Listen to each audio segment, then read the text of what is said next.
Good afternoon. My name is Chris Adam with Youth Pledge for Employers. I'm delighted to be joined by Gina from Norwich Dancewear Limited. Hello there. Hi, how are you? Yes, I'm not too bad. Yourself? Good, I'm fine, thank you. Fantastic. Well, thank you for giving up your time to speak with me this afternoon. I guess my sort of first question has to be, can you tell me a little bit about the business and what it is you do?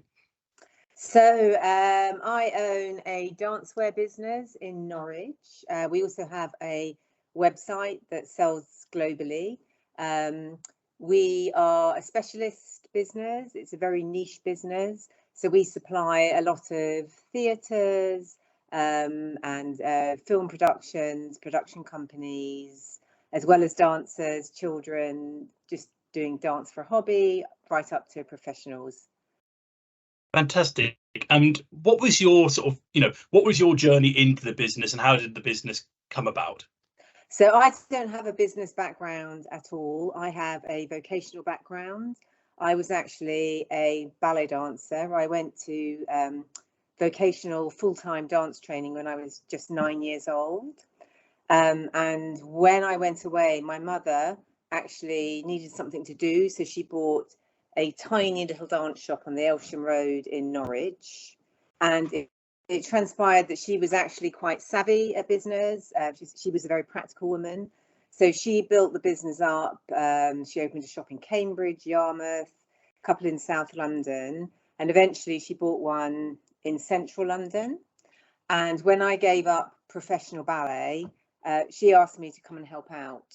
So I kind of literally went in to help my mum out part-time back in 1991, and I'm still there.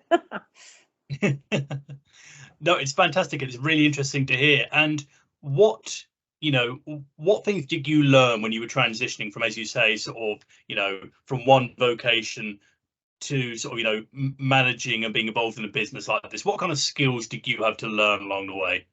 Well, for me, the thing that was, I'm very product based. I'm not particularly financially savvy, but I love the products. And I was literally, Mum, nobody in the professional world wear these ballet shoes. You need to have these ballet shoes. And we would argue, and eventually she would concede. And so I would do it by product by product. I wanted to have all the great products. And so it was a bit like working in a corner shop and not having, a loaf of bread and milk to sell. So within the first year of me being there, just by changing the products, the London shop was 500% up. Oh, wow. And I just always had this thing that listen to customers. So for me, if I heard customers, remembering that we're a specialist business, even 3 times, if 3 different customers asked me for a product that we didn't have, then I would make sure and I would go out and source it. So, yeah. But all the way through, when my mother was alive, she very much did the business side of it, and I did the product and the merchandising side of it. So our skills are very complementary. Does that answer your question?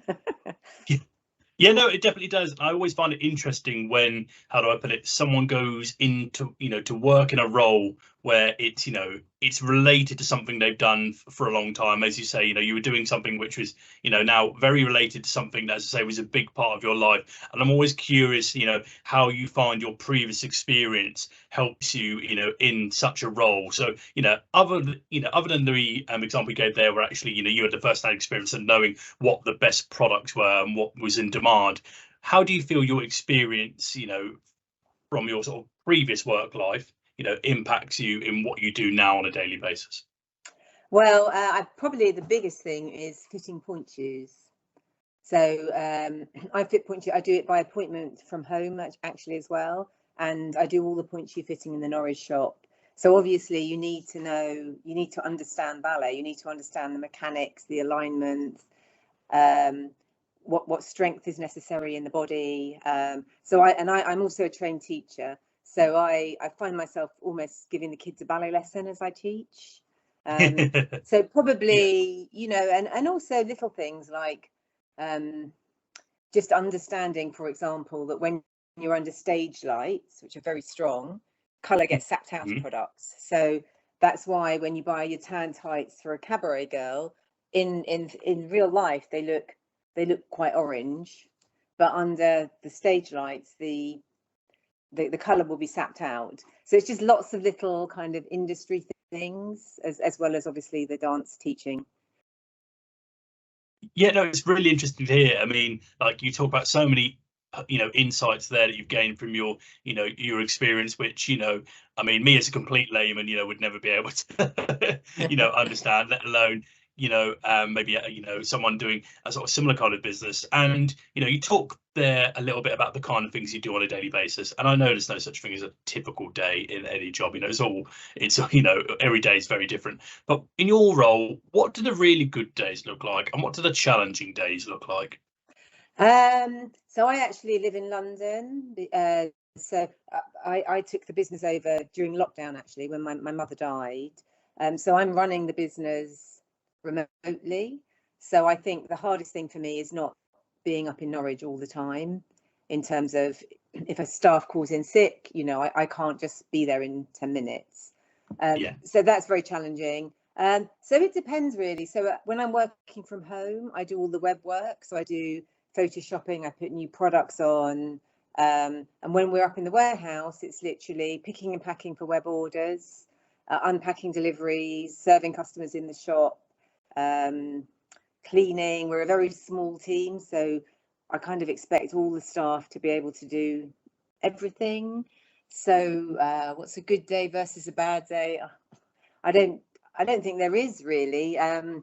The bad day is when staff don't turn up, to be honest. That's the worst day, because we're a small team, it throws everything awry. A good day is when we're really busy. And we No, have no, happy always. customers. Happy customers, that's what we want. Yeah, no, nothing wrong with that, and I completely agree. As I say, a shop full of happy customers wanting to buy, that would definitely be, Yeah. a really good day. And what kind of sort of, if you were going to be training a young person to do what you do, as I say, I know Hmm. you've got, an abundance of vocational experience, which another person might not have. But if you were going to sort of bring someone into the business, what kind of personality traits and soft skills would serve them well to do the kind of role you do? Um, Obviously, to be good with customers, to have a nice manner with customers, and even if you're not in the mood, to look like you really are in the mood to help them and serve them, even if you're having a bad day. And really, for us, I think it's somebody who can connect the dots between what's going on. I call it backstage, where we're picking and packing, and what's happening on stage, the shop, where we're serving customers. In terms of if a delivery comes in and it's new product, where does this go in the shop? Where does it go on the website? Is it right for the shop? Is it right for the website? So somebody who can see it as a connect the dots between all the different sides of the business.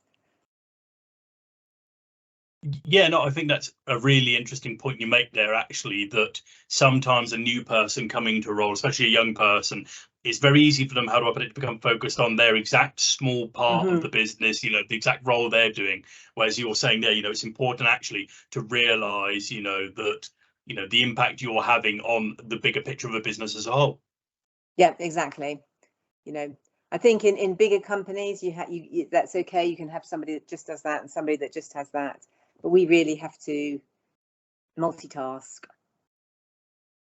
And you raised another interesting point there, which, I've spoken to a lot of people who are in business, which relates to something they're passionate about. Clearly, as I say, this has, the business you're in now has a link to, something you've done previously, and as I say, still clearly really passionate about, so it may sound silly, but now that's become sort of your day to day, and it's become your sort of job and stuff.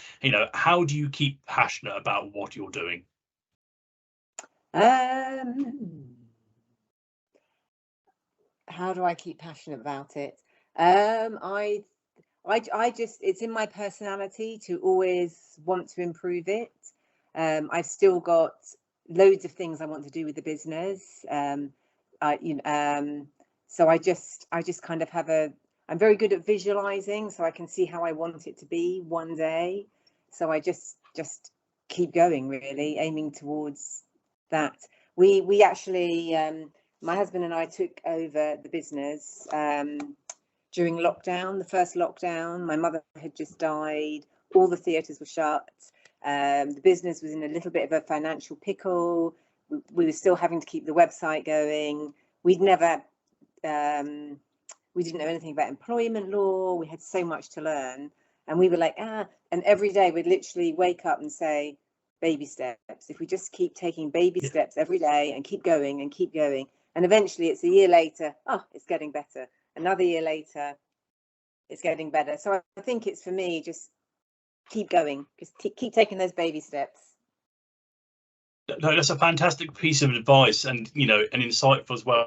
And actually, it leads me quite on to my final question, which is, you've spoken about, your previous experience, the things you've had to learn along the way.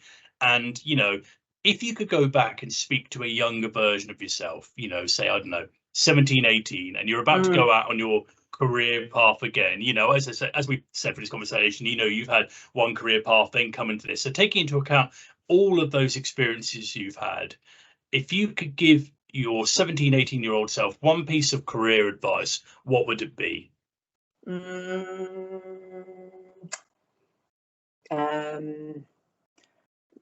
Actually, this is probably a common answer, but I would say to be more confident, have more confidence in myself, not care what other people think so much, which I don't now, but back then, I think, like many young people, I really, really did. And I think it can get in the way.